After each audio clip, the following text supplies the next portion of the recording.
name is Michael Kirby. I am the Vice President of the Core Engineering Group at Xerox.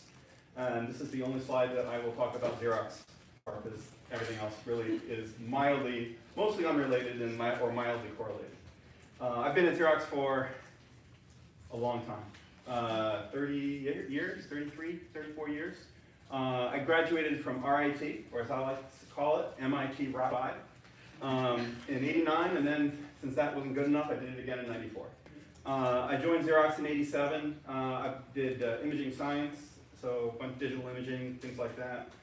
Went on to do user interface, user experience type work, and then someone got hold of me and said, "Hey, Mike, you look like you could lead things." I'm like, "Really? Is that really what I want to do?"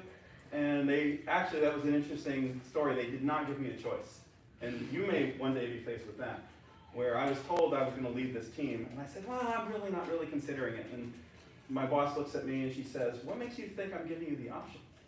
And so that was an interesting point in the career. And then I went to team lead, I managed the UI team, and then I now manage all of the R&D at Xerox with a couple minor exceptions.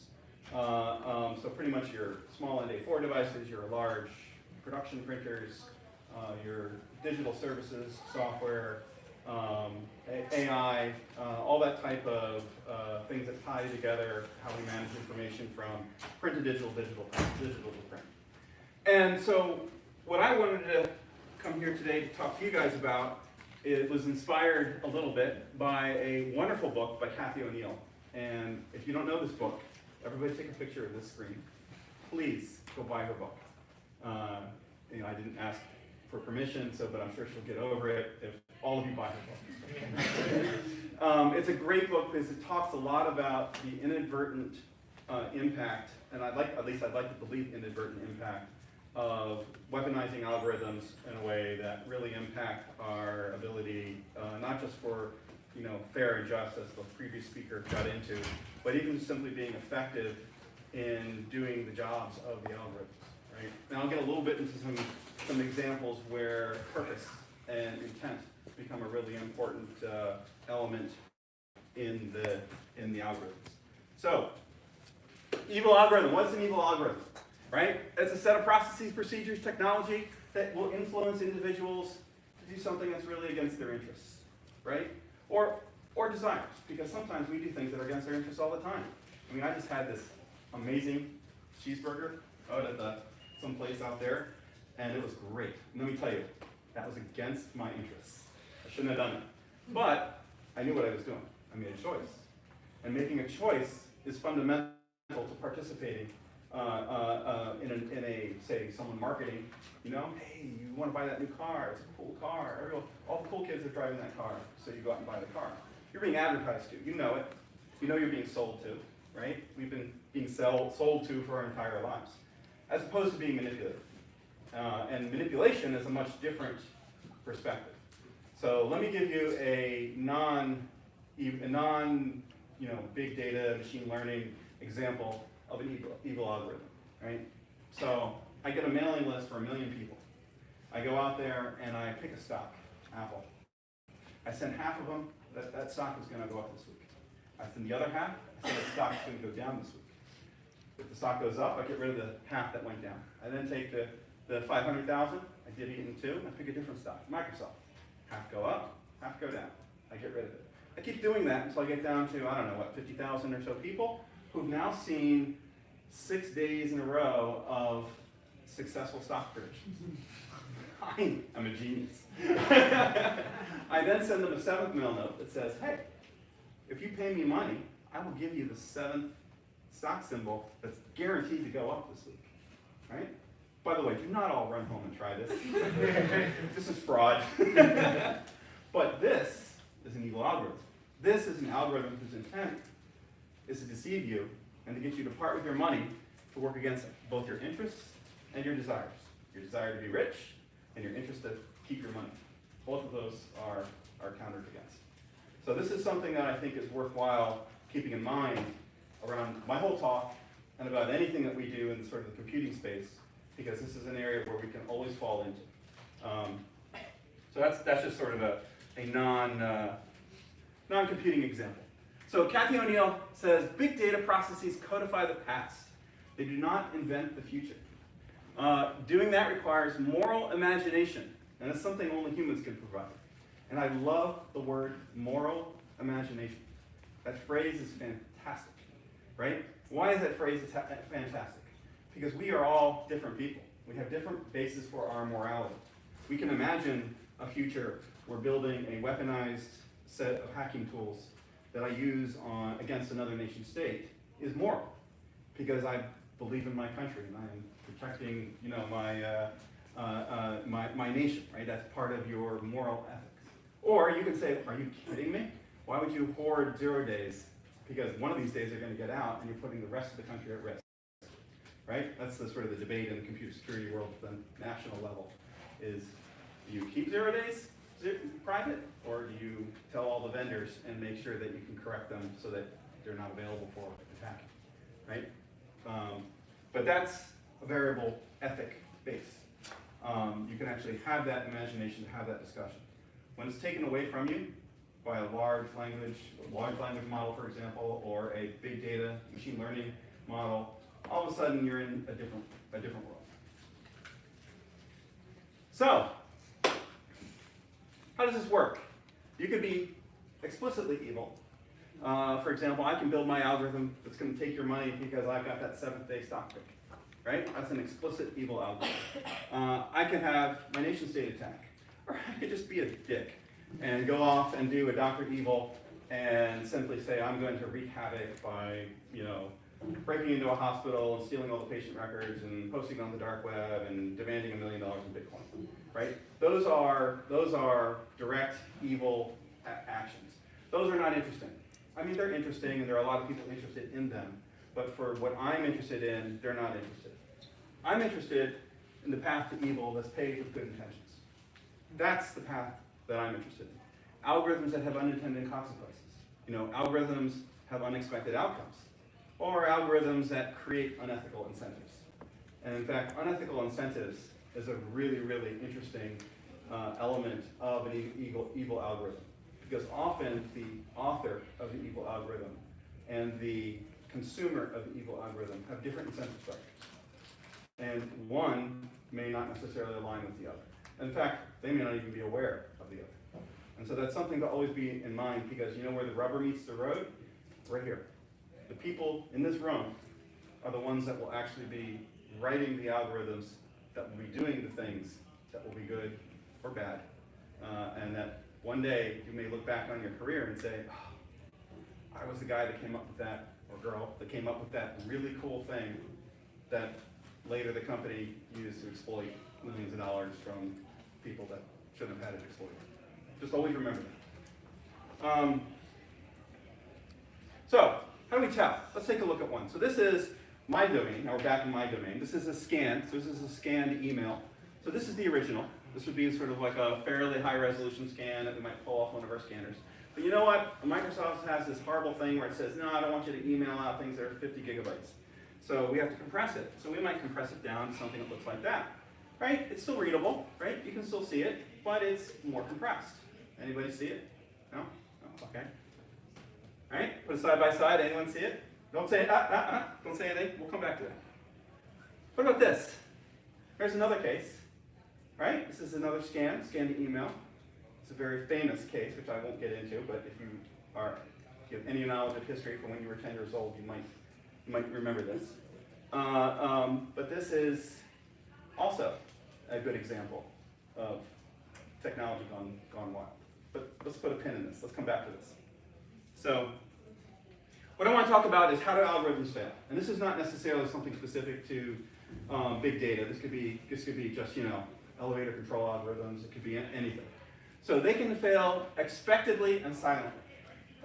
Our copiers or any electromechanical device has parts. Parts wear, parts fail. What do you want to have when you're driving your car and a part fails? What you want is for it to come up with a fault code, or maybe you can just, it's not a big deal, it happened, if it happens more, it'll be a problem. We're just going to keep track of it in that, ECM, the electronic control module in your car. And if you drive into the Pep Boys or whatever, they can plug it in, they can tell you what the fault codes are. You don't have any idea that that's happening, but the car is keeping track of it. Because if it does end up in front of a service person, they can actually evaluate the failure, and they can do something about it. So that's expected failure, and it's silent, which we like, right? Those are the ones that don't impact our day-to-day, we're happy, but you know what, if it becomes an issue, someone can handle it. Then there is expected loud failures. I'm driving along my car, it says, check engine, and then the engine turns off, and I slowly, coast to a stop on the side of the road. That is really unfortunate. I'm annoyed. But you know what? Sometimes it happens, and it's loud, it's in my face, but now I can deal with it. I got a cell phone, I can call a tow truck, I can tow my car away, get it fixed, I can complain to my father, he gave me the car. Those are the things that happen in the day-to-day.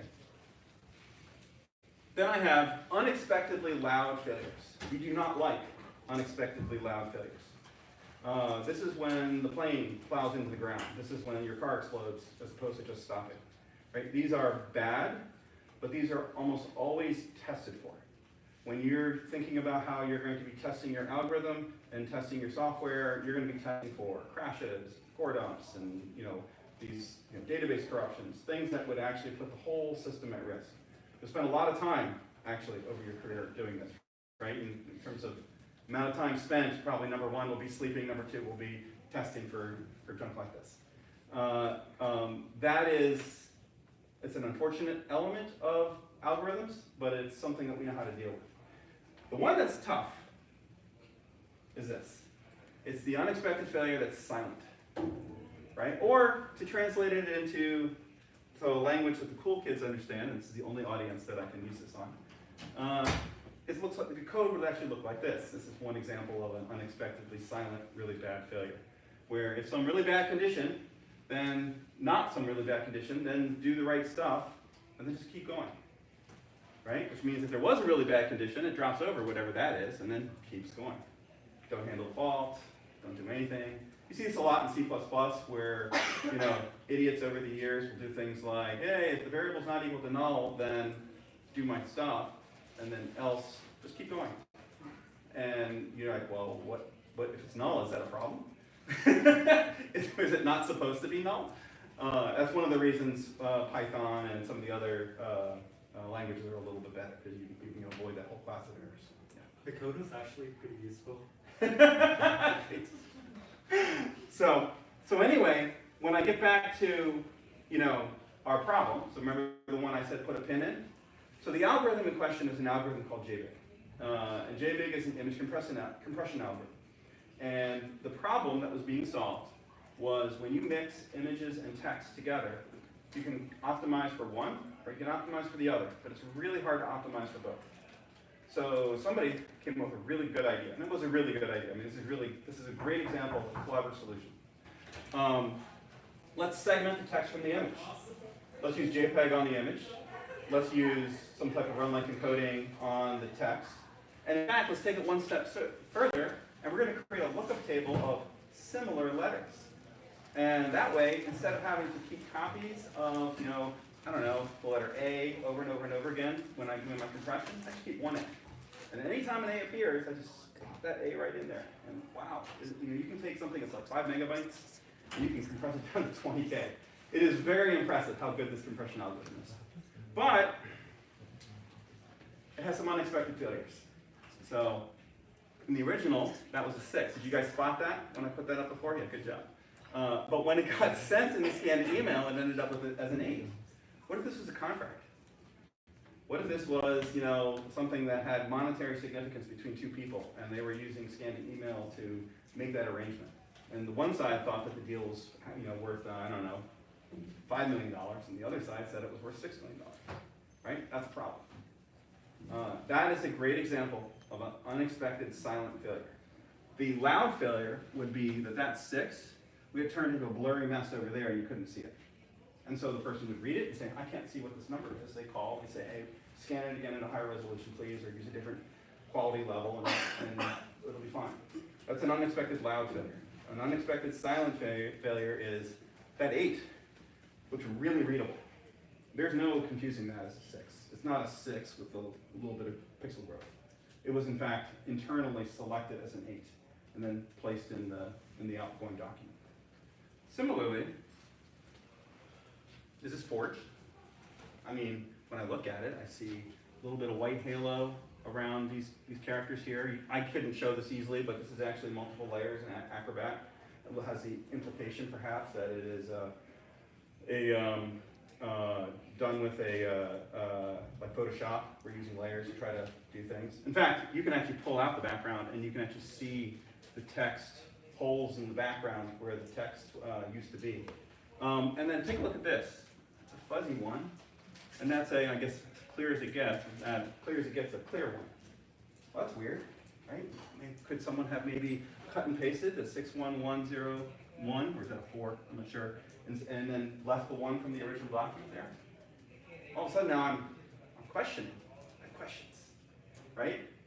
And does anyone know where this is from? Obama's birth certificate? I'm going to leave it there, and I'm going to move on.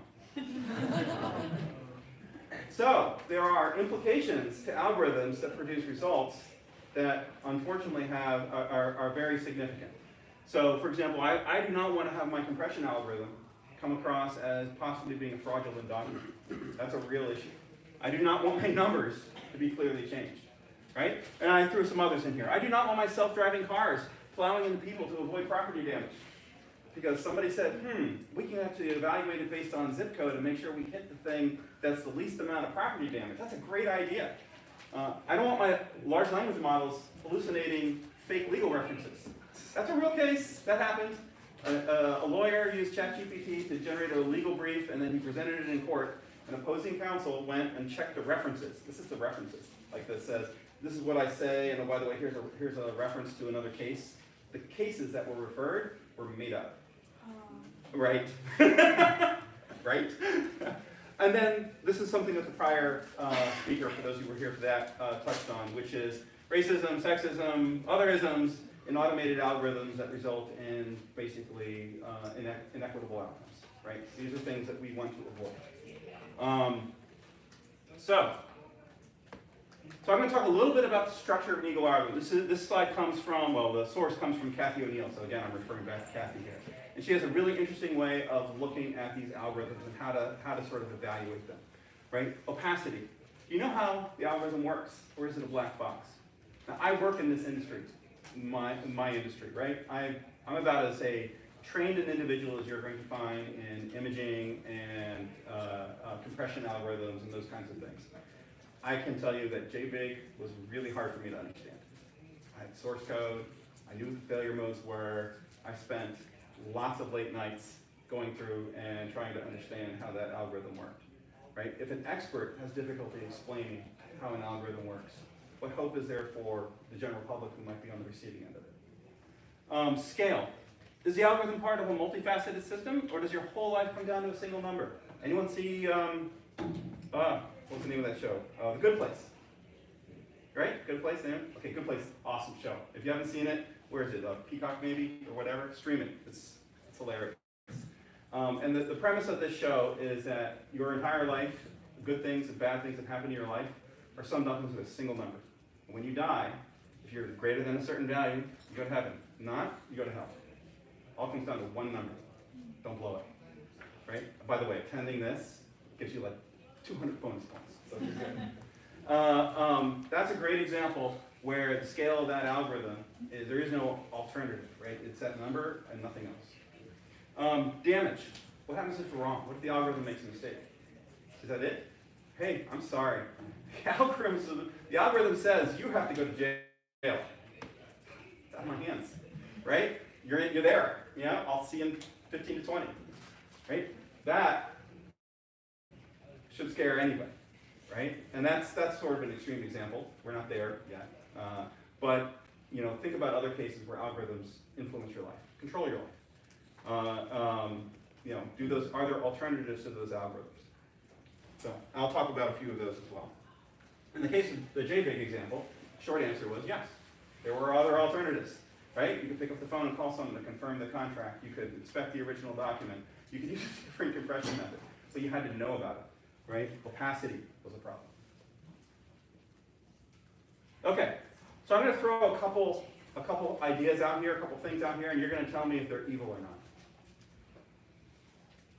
Grades, GPA. You're all fresh graduates of high school in the last couple of years, I hope. Unless one of you are doing like a Suits thing, another pop culture reference if any of you know it. Anyway, do you think our grades are an evil algorithm, right? GPA.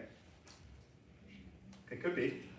So this is not the case as much in this field anymore. When I first started in this field, if your GPA graduating engineering school did not exceed a 3.2, we didn't even look at your resume.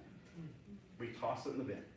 We used one number to get rid of everyone. We talk about sort of AI and resumes and how the AIs go through, but there's nothing, an AI is one thing, it's opaque, it can still damage you, it still has scale.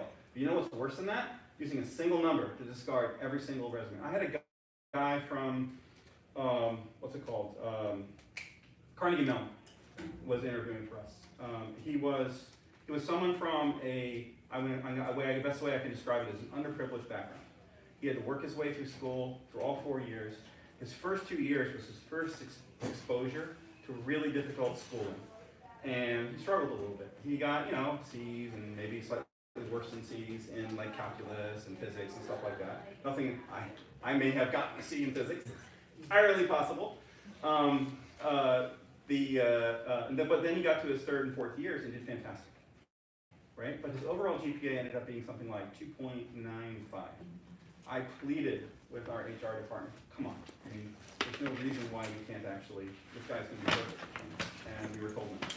Right, this is a long time ago, and we would not do this anymore. But this is a really good example of using a single number and turning this into one multifaceted piece of information about a person that helps us judge, the appropriateness of a hire into a horrible experience, really for all involved. So, what about credit score? Yeah, that can be a pretty bad one, right? There's some opacity there. You don't always know what's in your credit score. The legal system has done some good job about improving that. There are things you can actively do now to improve your credit score, so that's good. But at the end of the day, when you want to take out a loan and buy your first house, that number better be reasonably high. Otherwise, no house. So that's something I think still is a good example where the number rules. What about the point system on your driver's license or maybe your driver's test? Anyone have a driver's test? How much time do I have? Yeah, I'm good. Darren will be nice. So anyone here from the state of Maryland? No? Yeah, state of Maryland, there we go. So I grew up in the state of Maryland, and I went to go get my driver's test. And in the state of Maryland, at least when I was there, we took our driver's test in a parking lot. Right? It was not done in like a road test. So I'm in the parking lot, standing in line, or sitting in my car in line, waiting to go. And a dour-looking woman sits down next to me. She gets in my car, sits down. She goes, drive. And I'm like, I noticed she didn't put on her seatbelt. Well, in the state of Maryland, they just passed the mandatory seatbelt law for passengers. This was a long time ago. So I said, ma'am, please put your seatbelt on. She said, no. Laws. I think, well, I read the law because I just took driver's ed, and it said that if the passenger refuses to put their seatbelt on, the driver is still held responsible. Ma'am, I must insist. Please put your seatbelt on. She says, if you lose control of the car, I have to be able to reach over and grab the wheel. I look around, we're in a parking lot. I say, ma'am, if I lose control of the car, it's going to happen so fast, you won't have time. Just drive. Okay, fine. All right, we're driving along. We're going back and forth. We're getting to the 3-point turn, and we're moving into that 3-point turn. And I know, in the state of Maryland, that if you go over the bump in the 3-point turn, you lose 16 points, and that's an automatic fail, because that's the point system. Anything more than 16, you're out. So I'm going in really slowly, and I go to pressing the brake, and I accidentally hit the accelerator. The car lurches forward. I slam on the brake. Whack! Her head hits the dashboard. I turn to her and I say, I told you so. She turns to me and she says, get out of the car. We're in a parking lot, right? You're really going to make me get in the passenger seat for you to drive me back to the curb? And that's what she did. She drove me back to the curb. It turns out, attitude is another way to fail a driver's test in the state of Maryland. So anyway, that's my driver's test story. U.S. college rankings. You guys know about this? I'm sure that every single one of you knows that MIT is number 2. Who's number 1? Anyone? Princeton? Princeton, really? Come on. Work with me here. You can almost spit and hit the school. No one here from Harvard? Harvard is not number one. Yeah, I checked it last night. School up Mass out from us. So they're number one, MIT's number two, I don't know, Stanford, Princeton, Yale, they're somewhere down below. So this, when I first went to school, I don't even think this existed, or maybe it had just started. We didn't really pay attention to it. We found out about schools through family members, through parents' professional contacts, through news media, through the guys showing up in our college counseling class with the slick brochures, right? That's how we found about things. Nowadays, those rankings, at least in the past, say 10 years. I think it's changing a little bit now, so some of what I'm saying is sort of adjusting, but these rankings are it, right? If you are a competitive student, and every single person here is a competitive student, you were looking at these, we're thinking about where am I going to go? Can I get number one? Can I get number two? Right? That's what you were headed for. So, the question is that an evil algorithm? So we'll come back to that. Consequences of evil. So when I have an evil algorithm, what does it mean? Right? Okay, fine. So there's a lot of evil in the world, right? What's the big deal? So the issues you have on the right here are what ends up happening. Can I game the algorithm? An evil algorithm is often gameable. Let me give you a really good example. I'm going to pay every single person in here $10 for every bug that you get rid of out of your hackathon contest. All you have to do is write down all the bugs you removed from the code. What would you do? Yeah. in the frame of Dilbert, you're going to do what's called code yourself up a minivan, right? So you're going to write bugs, and then you're going to test them, and you're going to say, hey, I found a bug, and then you're going to write down that you found the bug, and you're going to fix it. That's a great example of an incentive structure that sort of promotes the idea of something that's gameable or fraudulent. Right? You do not want those kinds of incentive structures in your automated algorithms. Does your algorithm exist within systems of redundancies? Right? Redundancies are important. Think about how the government of the United States works, checks and balances. Right? That whole principle applies to algorithms as well. Algorithms will fail. In the mechanical engineering space, in safety critical systems, we do something that's called a failure modes effects analysis test, FMEA. What we do is we look at all the different ways a subsystem can fail, and we say, well, what are the implications of that failure? Now, in my space, most of the time, we're concerned about cost, right? If a motor fails, I gotta replace the motor. I send out a technician. I might find cases where I have like a small, what we call feed rollers, and those feed rollers might fail fairly frequently. And they may only cost $10. But it turns out, I have to send out a technician, it costs $150. I don't want to send a technician out to replace a $10 part. Well, maybe if I made the $10 part a $20 part, I wouldn't have to send them out as frequently, and I actually will save money, right? A FMEA would be a kind of analysis that you would do to actually determine how you're going to be looking at cost, safety critical systems, user experience. You can use FMEA for a number of different attributes. So, unethical incentives, are there things that would allow you to do something or your customer to do something unethical? You have to think about that. That is, building a social media site that allows, that promotes white nationalism, right? That feels like something that allows for unethical incentives in there. So those are the kinds of tricky questions that don't always come up when you're in the heat of the battle. Can you recover when something goes wrong? And I like the last one there. Do you even know that something went wrong? Do you even have an idea? Right? Being able to know that an algorithm is a problem is like 50% of the problem. Okay, college rankings. Does that algorithm, the US News World Report algorithm, does it have scale? Can you guys think of any other college ranking system out there that anyone even bothered to look at? I'm sure there are some, but... Okay, so it's got scale. It's like 100% market share. Is it opaque? Yeah, it's pretty damn opaque. It's gotten a little bit better in recent years, and obviously some of what the algorithm does is known because it's known to the people who participate on it for like surveys and things like that. But there's a level of opaqueness in it. Can it do damage? Yeah. What? What kind of damage? So what?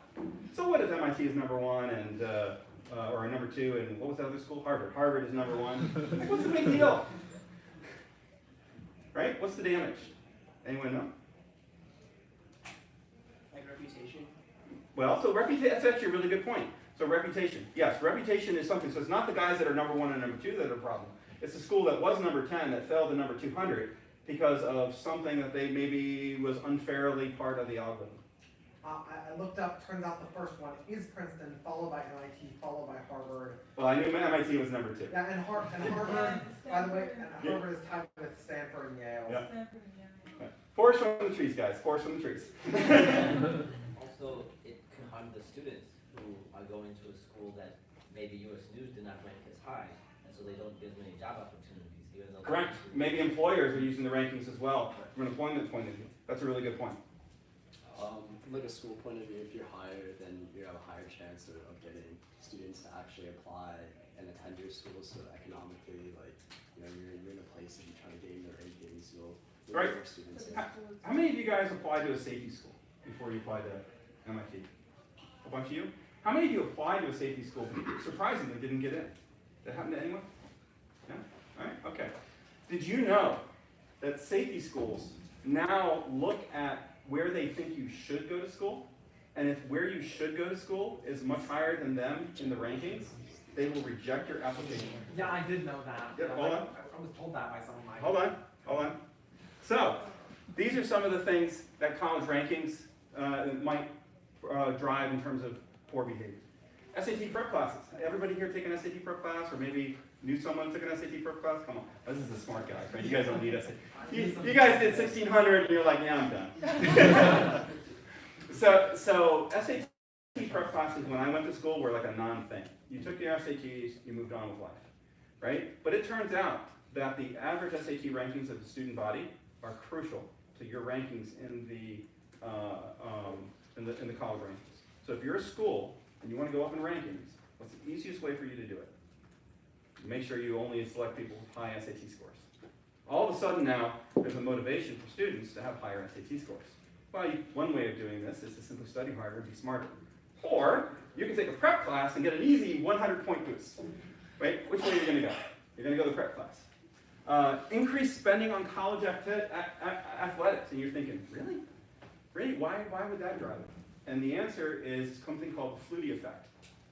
Anyone know Doug Flutie? No? I wouldn't expect you would. This is an engineering school.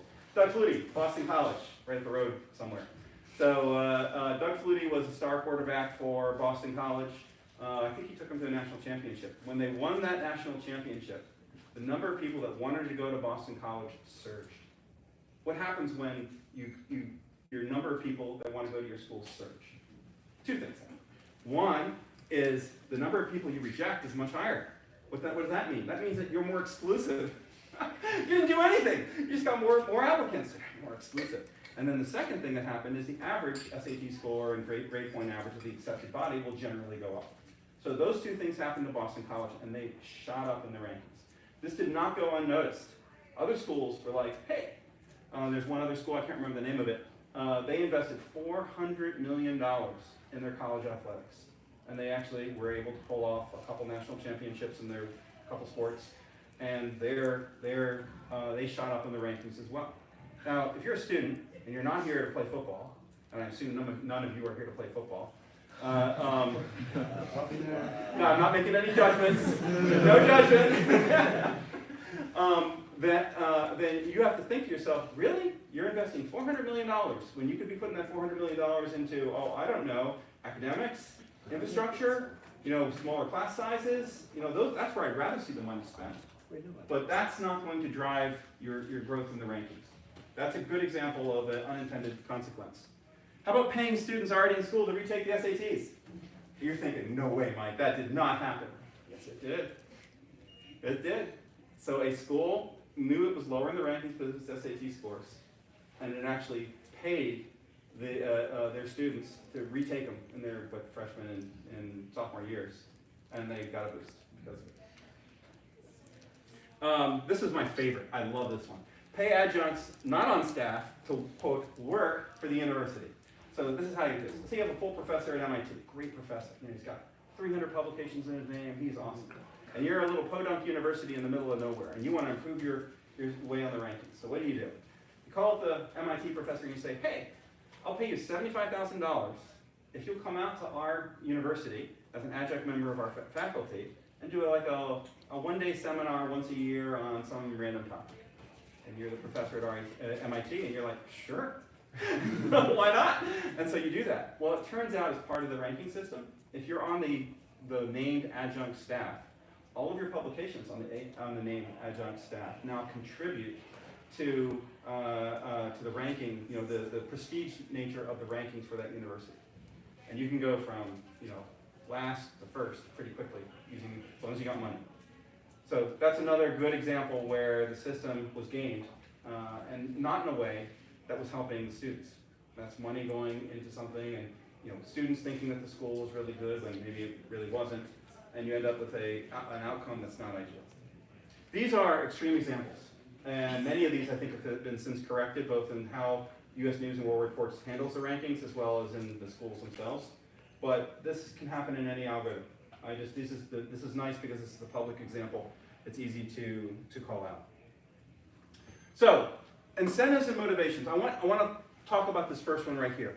What problem are you trying to solve for? What problem is being solved by the ranking system for college rankings? What are they doing? What problem are they trying to solve? What problem? Go ahead. Oh, just trying to give people like a general idea of colleges that they should apply to, and in general how good colleges are. So U.S. News and World Report is a profit-making organization that sells a magazine. Yeah. What problem are they trying to solve? Well, they're trying to provide that service. They're trying to sell you a magazine. Yeah. If they thought putting other content in that magazine would result in higher sales, they would absolutely do it, right? It's a business, and businesses are in the business of business, right? They're trying to maximize shareholder value. Now, that's not to say they aren't also trying to deliver a service to their readers, and their readers are interested in this, and the reader demographic is one that maybe has the financial wherewithal to be able to select from the rankings. So certainly what they're offering is lined up with their reader base, and they're offering a service. But at the end of the day, right, fairness is not what they're offering. What they're offering is something that's going to drive 100% of all parents of college eligible kids to run out and buy a copy of the magazine. That's what's happening. So when you talk about, say, Facebook, what is their incentive? They have a model. They have a really good one. At least it's complicated.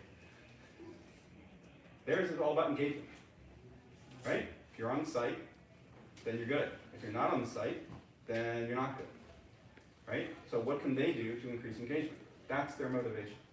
Always ask the question, what's the real problem that is being solved? Because sometimes the problem you are solving is not the problem that is being solved. I think it's important to understand that distinction. It's not easy, by the way, when you're a junior engineer working in a company, a tech firm that has layer upon layer of technology that together represents an integrated product, to really understand how what you do actually relates to the problem that's trying to be solved by the company strategically. Are there incentives to cheat? Right? If so, that's bad. Enough said there. Are there a system of checks and balances? And these systems of checks and balances do not have to always be in the algorithm itself. Take we were talking about ticketing point system for driver's license, like if you're going to get a ticket for speeding or something like that. There are checks and balances for that. If I get pulled over and someone writes me a ticket and I'm going to lose my license, what do? I go to court. I plead with a judge. Maybe I hire a lawyer. Maybe I get a friend to drive me to work when my license is suspended. Maybe I take a class that helps me capture back some of the points of my license. So I have a whole bunch of alternatives. There's both checks and balances and different paths to the sea there.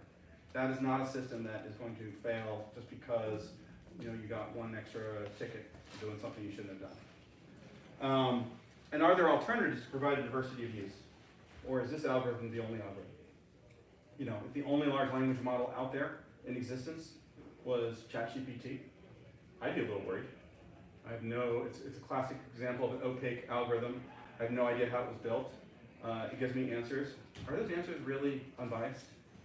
Now, I think there's a website. Have you guys seen it? There's a website out there you can ask questions to, and it will actually go to all the public large language models and ask the same question to all of them. and it'll actually give them to you all side by side so you can see how each of them respond. It's actually pretty cool. I can't remember the name of the site, but I'm sure Google is your friend.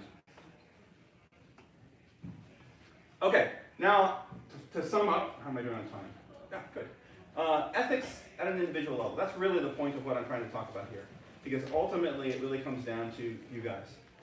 You need to spend some time thinking about what your ethical center is. And I highly advise you do this before you accept your job. By the way, you don't need to do this before you accept your internship. By all means, dance with the devil as an intern. It's just an intern.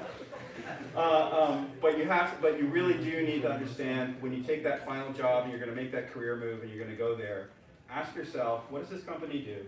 What is their objective? What kinds of technology do they have that I would consider to be icky?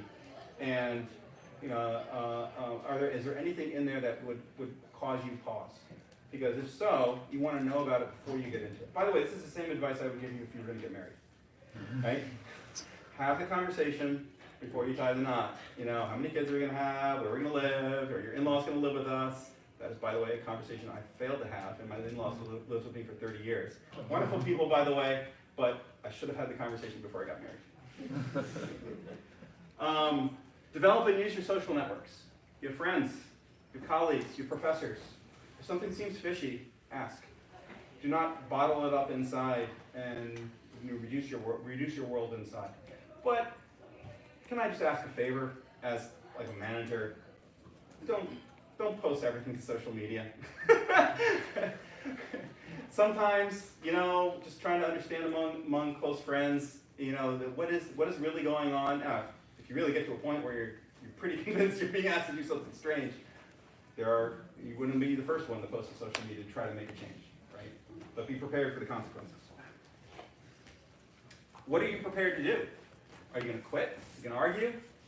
Right? Are you going to silently struggle against the man? By the way, that's me. I'm the man. Right?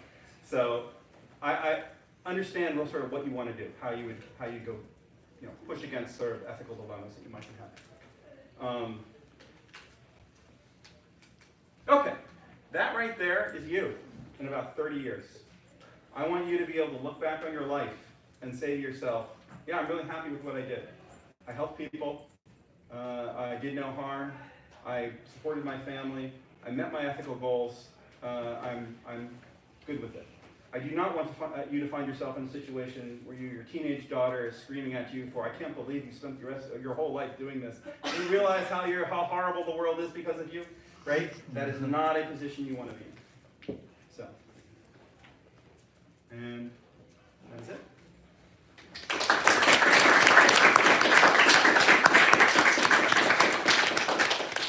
I just had an interesting thing, like the JV2 algorithm that is like the ultimate algorithm that like produces this like lossless output, so it like stores the difference between the It has like a lossy and a lossless mode. The lossless version. I was describing the lossless version. Yeah, the lossless. Oh no, I'm sorry. The lossy version. I was describing the lossy. The lossless version was using a very interesting NSO group that exploited. There's in the algorithm that they use to recreate the image after.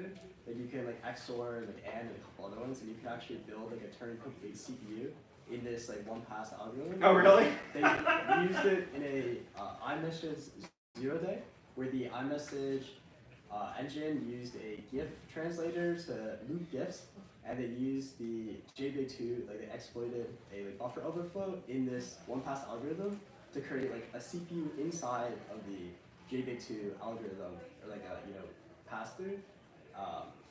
And then would it execute within Adobe Acrobat or something? And no, you get sent a iMessage thing, and it was just 0-click. Right. So they were basically doing a image preview, and in the image preview, it would run the created a whole CPU. CPU. Yeah. And then because there was a couple other things that chained with it, they were able to access memory outside of the secure, whatever they call it in Apple.